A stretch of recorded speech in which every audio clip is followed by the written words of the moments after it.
The freedom of speech is one of the most important fundamental rights protected in our United States Constitution.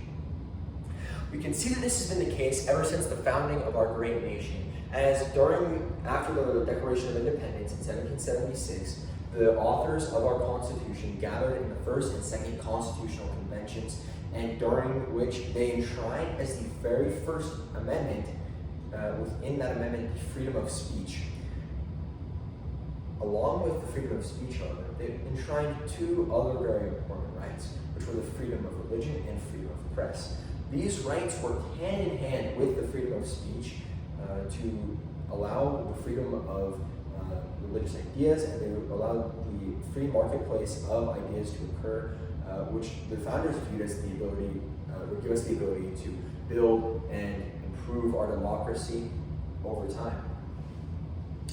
With the freedom of religion, it works hand in hand with the freedom of speech in a couple of different ways. First off, the freedom of religion is basically the ability to practice what you believe. However, the freedom of speech allows you to share what you believe with other people. Both relating to what you believe and other such things, it allows you to basically fully practice your religion with your freedom of speech. Similarly, the freedom of the press, it goes hand in hand with the freedom of speech. The freedom of the press is essentially the ability to use your freedom of speech to share what you believe and share your ideas with everyone, with the mass population. This has changed over time, as when the Constitution was first drafted, primarily referred to sending out pamphlets or newspapers or other forms of written communication, whereas now it refers to forms of broadcast media, TV, and social media as well. This freedom of the press has expanded across time, and as such has allowed for the increased sharing of ideas and knowledge between people. However, we do have to understand that throughout our nation's history and throughout the First Amendment and the freedom of speech's history, this freedom has been changed fundamentally in a variety of ways. The first being that it has been expanded to include more and more people as time has gone on. For example, at the founding of our nation, there were no rights, as there was no citizenship given to African Americans in our nation, and specifically slaves. However, following the use of the freedom of speech by those who had it to basically proclaim the evils of this institution and proclaim that we are basically not living up to the promises that we made in our Constitution that all men are to be created equal, we were able to use the freedom of speech to, in fact, give more people the freedom of speech with the emancipation and following constitutional amendments to give these slaves freedom.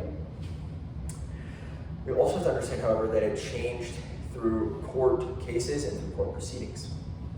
We see that in Schneck v. United States, which was a Supreme Court case in 1919. How the unanimous decision in Schneck found that the United States Congress could, in fact, infringe and restrict the ability for one to speak freely, one's freedom of speech, if, during wartime specifically, if this kind of speech would pose an imminent and sufficient expansion of evil or danger into the society and into the government. And this is the precedent, the court precedent, where the idea of you can't yell fire in a crowded theater comes from, which is often brought up in discussions or debates over the freedom of speech, as it's kind of basically a major point in anti-First Amendment absolutist arguments.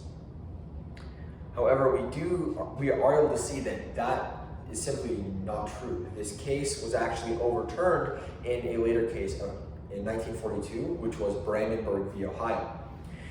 This case, one of the most important things that it did was overturning Schneck and this precedent that these kind of fundamental constitutional rights could in fact be infringed by the government. And I think this is a very important development that happened in our nation, as it was a return to the founding ideals and principles of our Constitution. The Constitution itself, along with the Bill of Rights, was basically intended to protect these kinds of these specific things from the intrusions of government, and it didn't necessarily matter if it was during wartime or not. And so the returning to this kind of principle where where the government was no longer allowed to infringe on freedom of speech just because it there was a war going on, was very fundamental and very important in the ability of our nation to use our freedom of speech to develop our ideas and to basically stand up against a potentially tyrannic or overstepping government.